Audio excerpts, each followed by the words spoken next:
That was a fight scene from The Matrix Reloaded. Pretty cool. And this is the stunt work that went into it. That guy there is Chad Stahelski, the stunt coordinator and Keanu Reeves' stunt double for the first 3 Matrix films, meaning that Stahelski was the man behind some of the greatest action ever put to screen. Nowadays, he's still achieving that same outcome, but as the director of the John Wick films, meaning we get scenes like this. Stahelski's transition from stuntman to director, whilst rare, is not in isolation. David Leitch of Deadpool 2 stands alongside Stahelski as one of the few mainstream filmmakers with a background in stunt work, who, funnily enough, co-directed the first John Wick alongside Stahelski. But for me, it's Stahelski who has really impressed. The John Wick films have some of the best set pieces in the genre, paired with a definitive look and feel that many have tried and subsequently failed to imitate. But to only copy the aesthetics of John Wick is to ignore the key principles and influences that are ingrained into the franchise's DNA, one of which can be found within the opening 20 seconds of Chapter 2. Here. What's being projected on the building is Sherlock Jr, a film from 1924 by the great Buster Keaton. If you haven't seen it, do so, it's a masterpiece. The film primarily functions as a romantic comedy. It's full of Keaton's deadpan slapstick that occurs throughout his filmography, with some editing that is simply breathtaking. But in between those wonderful moments of comedy are some of cinema's best ever stunts, like this one. Or the segment that Stahelski decides to show in John Wick, where for 3 minutes, Keaton rides a motorbike while sitting on the handlebars. It's jaw-dropping stuff, but what was so special about Buster Keaton, and in my opinion sets him apart from the other big names from the silent era, was his ability to utilise his physicality, not only through stunt work, like having to balance on the handlebars of a motorbike, but also in how he used his physicality to convey emotion and story. This ability shines through in scenes like this, the smaller moments within his grand spectacles, where any prior context to the scene isn't necessary in order to be able to interpret the drama happening within it. If another filmmaker had directed this scene, it would obviously be worse for it, no less, because it would be packed with subtitles and descriptions. But Keaton, with his background in vaudeville, was a master of non-verbal communication.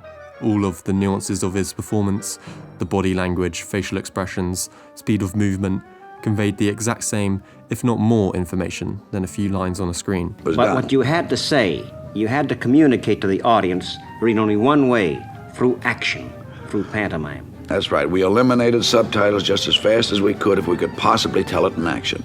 And I think there's no better example of this than the opening of Sherlock Jr. I remember you once told me something about 10 years ago about you and Charlie Chaplin having friendly contests.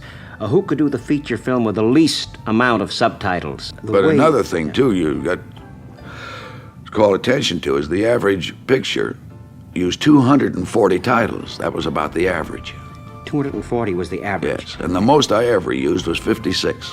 56, and at one time you used 23. How much of it was planned way in the beginning, and how much came out in the actual doing? How much was improvised, you know?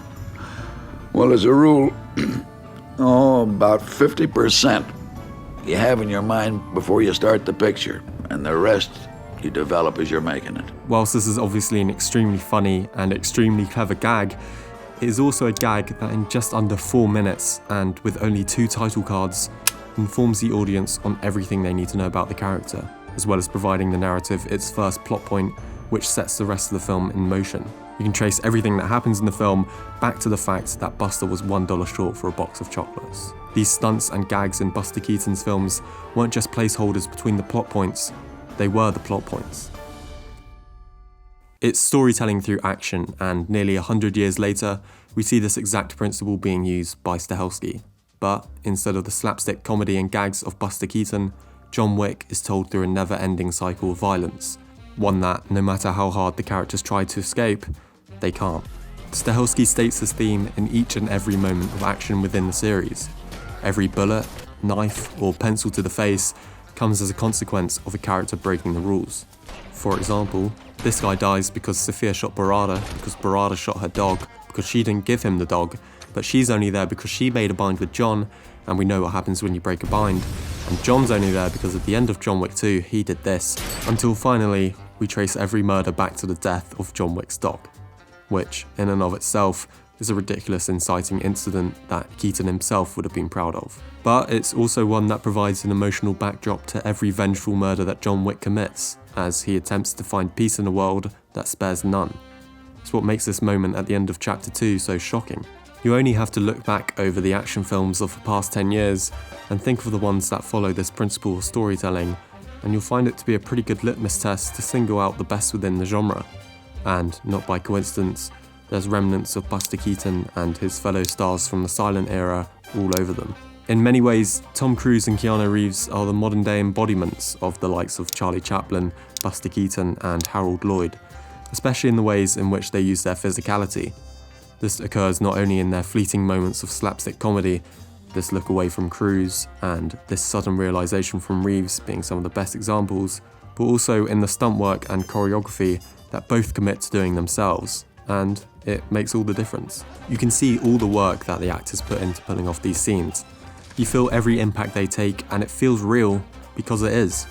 The filmmaking never needs to get in the way because the intensity comes directly from the performances and the rhythmic feel of the choreography.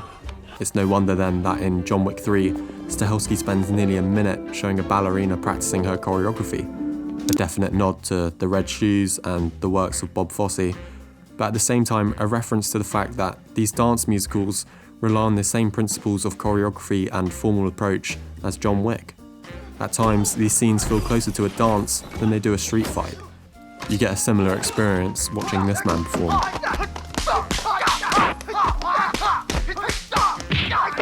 Jackie Chan becomes the obvious inspiration for anything action-related in film, but Stahelski is one of the few filmmakers in Hollywood who actually understands the principles of the filmmaking. Those being, when they do the punch things, boom, cut, then second shot, from here, boom, again, it's wrong. Because the film by film, the inch by inch, the audience, the eyes contract cannot that fast to change. When you suddenly, boom, boom, you change the second film, the audience just, they're so quick. They know there's a fighting going on, but they cannot really see very clear what's going on. Like an American movie, you can see there's a lot of movement. When the camera angle movement, that means the actor, they don't know how to fight. The director used the angle, then the audience just very dizzy. Yeah, there's something going on. Then suddenly, boom. With Reeves and the rest of the cast training to be able to carry out the stunt work, Stahelski is able to edit and direct these scenes in a way that not only establishes a clear geography between the environment and the characters, but also allows the audience a real sense of cause and effect. Stahelski wears his influences on his sleeves. His background as a stuntman not only makes the fight scenes of John Wick more innovative and thrilling, but it also means that he's studied and implemented the key principles of storytelling, physicality, and action laid out by some of the greatest minds in cinema. So whether it's the gun fu action of John Woo or the rhythmic choreography of Jackie Chan, there's imitation in every facet of John Wick. But ultimately, that's what makes it stand out.